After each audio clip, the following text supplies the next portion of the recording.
For many of us in the queer community, fitness can be a complicated subject. Queer people often get caught between the pressure to look a certain way and the desire to actually feel good. To talk about this important topic for this episode is our guest, Maksims Vishnakovs, who is a certified personal trainer and nutrition coach based in New York City. His work emphasizes inclusive fitness, mental well-being, and sustainable habits with the goal of helping LGBTQ plus individuals feel strong, capable, home in their bodies. So Maxims, welcome to the show and thank you for saying yes to this episode. Evan, thank you so much for inviting me to this podcast. It's a pleasure to be here. Thank you. And before we recorded this episode, you were talking about your experience, I was surprised you weren't a fitness trainer before and you actually had a corporate job. Could you walk us through how you became a fitness trainer?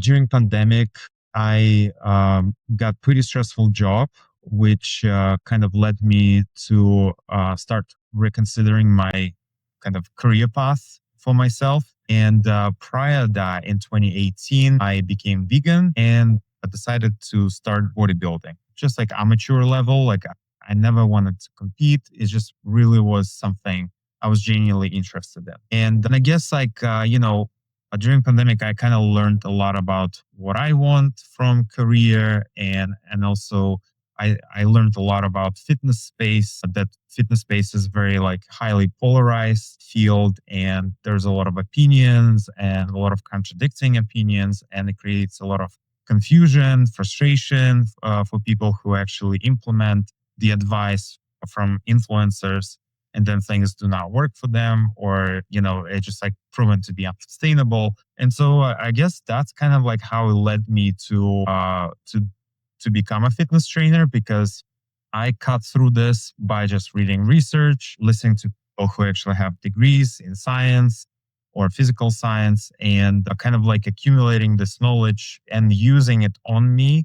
Because honestly, like what I learned, I implemented, and I always do when I learn something new. And kind of like where it works on me, so it should work on other people. And I believe that I can actually help people to get where they want to be, as a kind of like them, trying on their own, or like listening to advice, unhelpful advice oftentimes, and, getting nowhere. And I did my qualification here in New York. I'm NSCF certified, and I have certification for nutrition and for personal training. How do you ensure that the gay men that you work with as their fitness trainer, these people have realistic views of their bodies, that they're not just chasing, I guess what they see on Grindr, what they see on social media, what they see on the media that they consume, but more of how do they sort of have a realistic perspective of what's achievable with their own bodies now? Part of what I do, I also really like to educate my clients. So I'm not a drill surgeon, who just kind of like tells you what to do and you just do it. And there's no explanation. I like to explain to people why they doing thing they're doing, because I feel people more invested in the process when they understand why they're doing things as opposed to be told.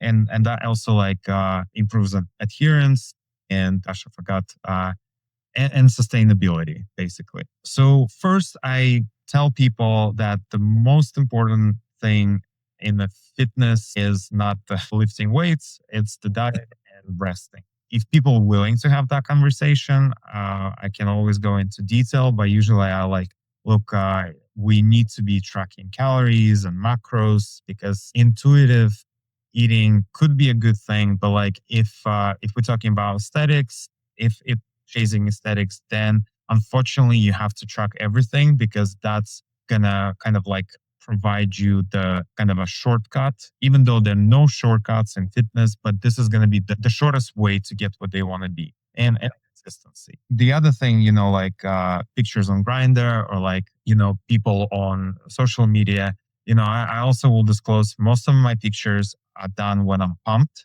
and I look very different when I'm not pumped. So kind of like I don't look like that at every moment of my life. And that's kind of, already a little bit deceiving, but at the same time, kind of like you need to tell people that's what's happening. And And also say things like, you don't know their journey of these people, how they got there. It could be genetics, and it well might be. It could be also like the height difference. Taller people usually have a harder time to fill up the frame. Shorter people have a little easier to increase muscle mass. It's not always the case, but it could be the case. Some people use peptides. So that's why comparing yourself is just inherently unhealthy. And that's why kind of I want to have that conversation with people oh, I want to look like this. And then be like, look, it's a good aspiration, but your body is your body. You only will discover your genetics when you put the work in. Yeah. People just need to be educated, I think. And kind of also be provided the context. Because I used to be that person myself, but eventually I learned that everyone is different. Even though the frame, the approach is exactly the same for everyone, but respond differently to some aspects of the journey. And so they need to be adjusted. It's kind of it's always a fluid process, and the lifestyle also kicks in. Yeah. Absolutely. Have you had a client who had unrealistic goals that they've set for themselves? And have you had clients who have point blank asked you, can I use steroids to achieve my goals quickly? Yeah. So I think not unrealistic goals, again, depending on the lifestyle. Yes. What I told you earlier about one of the examples, the client's lifestyle is not allowing him to be locked into his diet. Because the initial goal is to lose weight in the midsection, he can have a Dorita shape of the body. And unfortunately, the lifestyle work is not allowing to be consistent with the diet because it requires caloric deficit, a lot of protein consumption to preserve muscle mass, and also be locked in with the training schedule, which sometimes also, work can interfere, like late nights or some projects, or have to go away, out of the country or in the country without access to the gym. So things like that happen all the time for certain people. And that makes it unrealistic. It's not the fact that the person has unrealistic goals, is because his lifestyle just not allowing it. And I respect that. So a few years ago, there was a study in the UK where they said the majority of men actually showed signs of body dysmorphia. Have you encountered clients where at the back end, you were thinking that, okay, there might be a problem that needs to be resolved be working out? Yeah. I mean, it's my personal opinion. I feel like body dysmorphia is kind of amplified in a gay community because we kind of give it to each other all the time. But body dysmorphia, if I'm going to be completely honest, I think I'm slowly kind of getting rid of it myself. But what do you mean by slowly getting rid of it yourself? Because I stopped comparing myself to others. I definitely don't do that anymore. I stopped comparing myself to others. I understand the principles of how much muscle you can gain. So my expectations to my body are pretty realistic. So I don't, kind of I'm putting all this work. Why I'm not huge? And I'm because the more lifting experience you have, the less and less your body going to be responsive. So eventually you can only build 1 pound or 2 pounds of muscle mass a year, and you have to work real hard and locked in. So I guess I just know this, and that really helps me.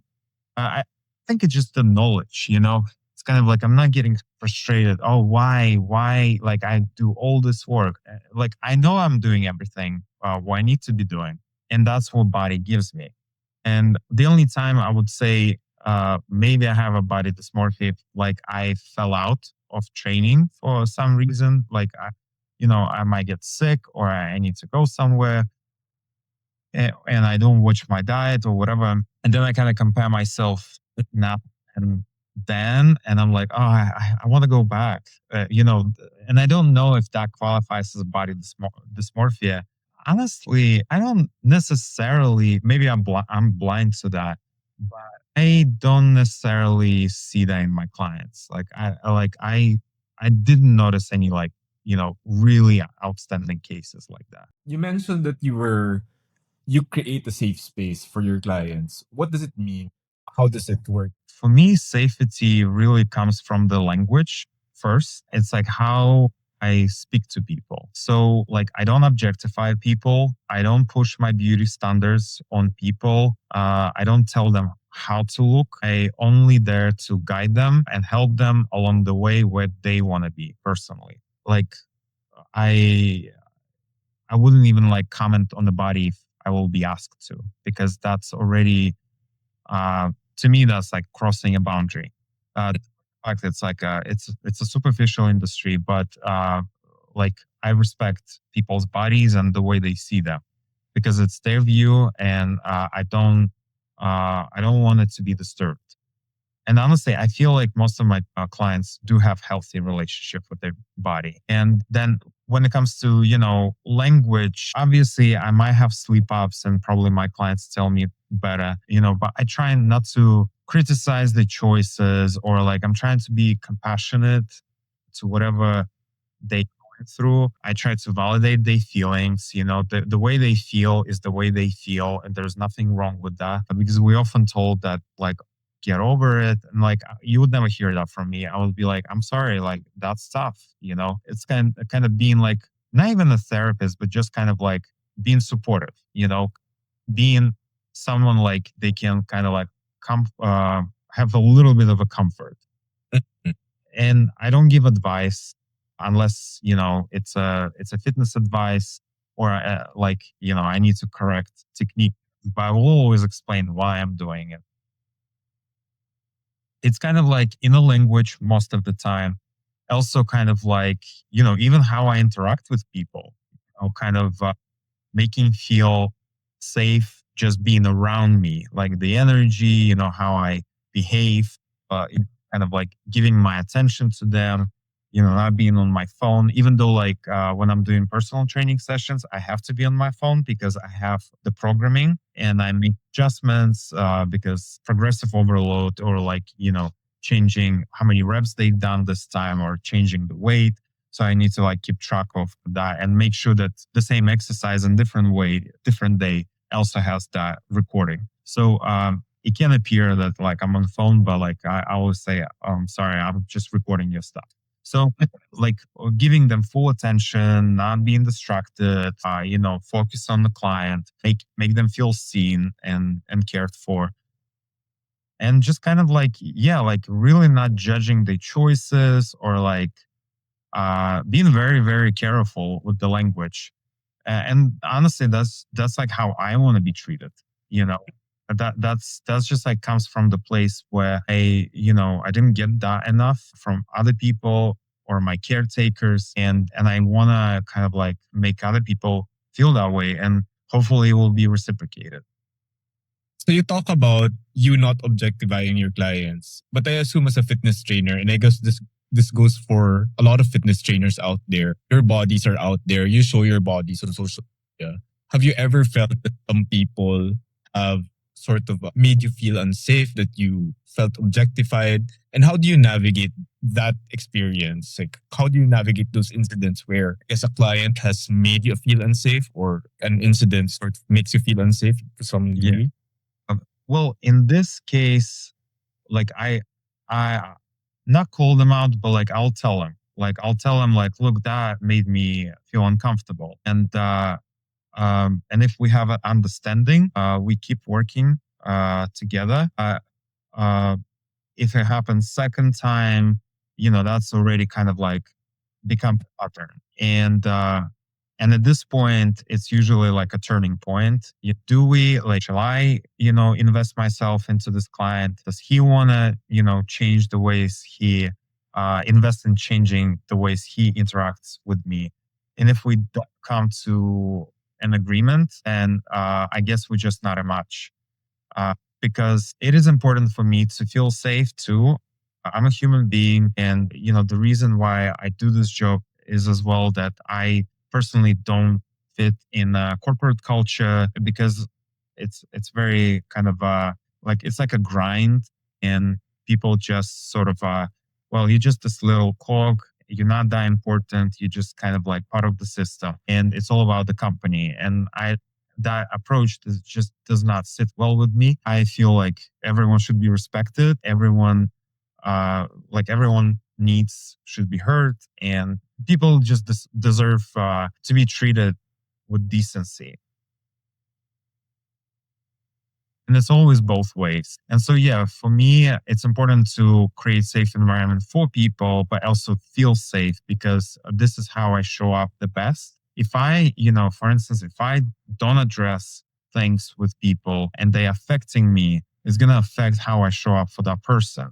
And it's going to affect how I treat that person. And I don't want to be becoming like vengeful, full towards a client because it's just not going to work. Eventually, like it will end up being super toxic, and I just don't want that.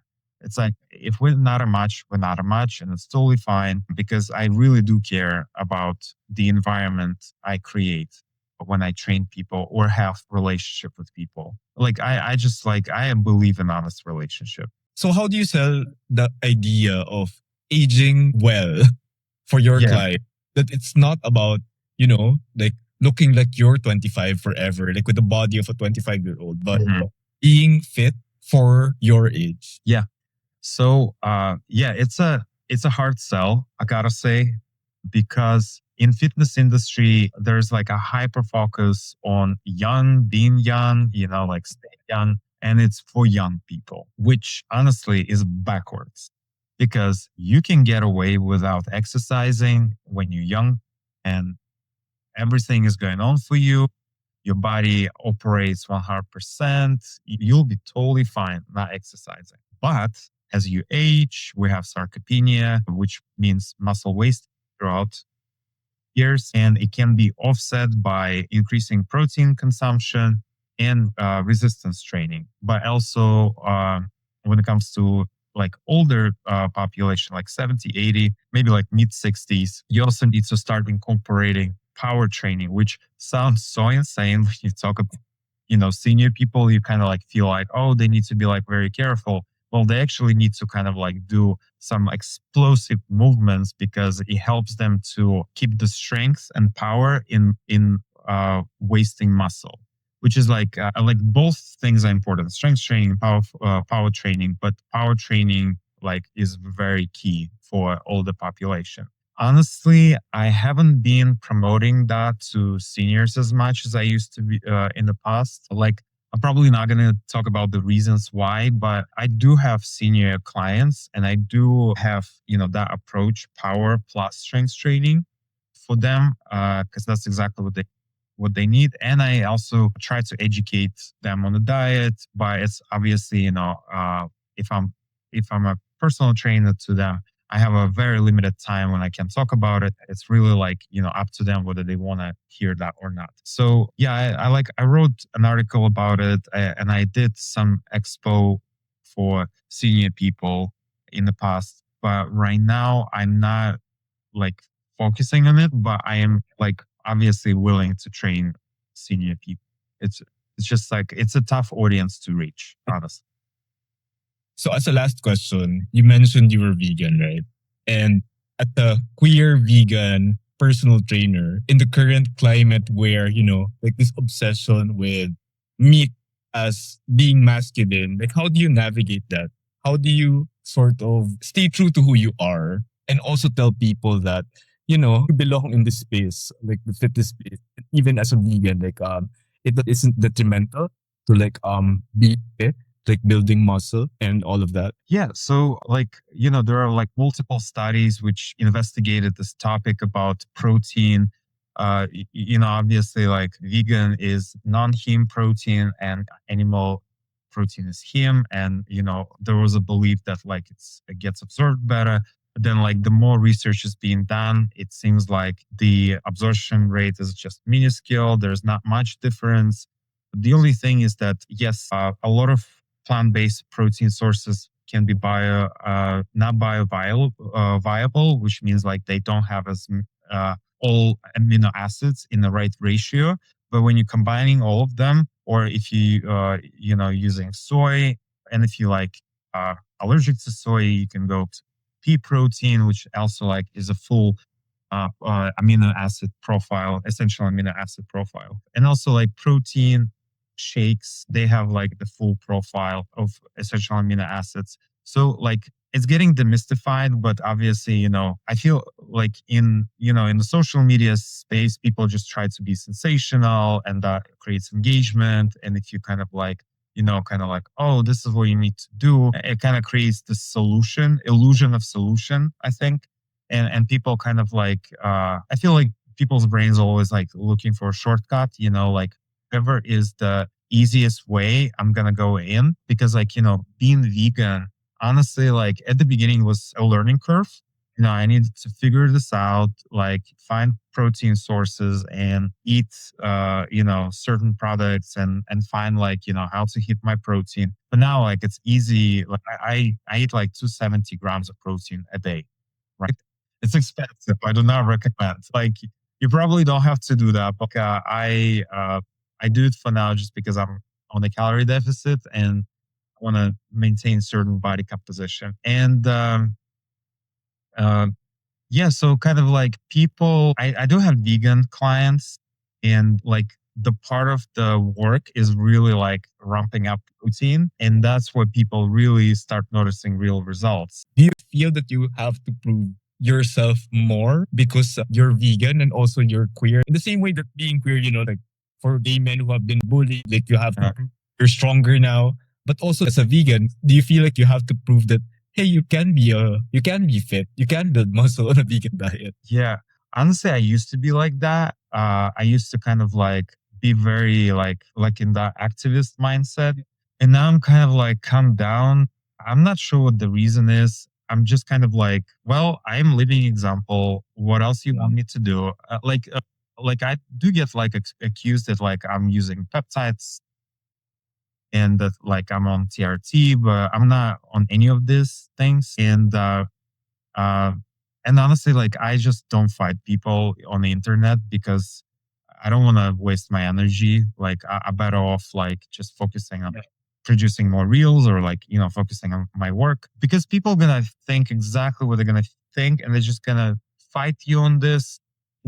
I don't believe you can ever prove anything. And it's just kind of like, let it be. My approach now, like, I know the truth. If you don't believe me, it's on you. I'm not going to change your mind. All I'm going to do is just like waste my energy on like trying to like convince that person that like, you can do it on a vegan diet. It's like their own insecurities, their own, I would say like lack of knowledge, like lack of research, and just like lack of understanding, and like and these people just gonna get defensive, and they're not there to listen. They're here to try to like make themselves feel better, and kind of like I'm not here for this, like at my expense, basically. Thank you for agreeing to do this episode, and I hope I get to chat with you again. I would very much love that, Evan. Thank you so much. It was so fun.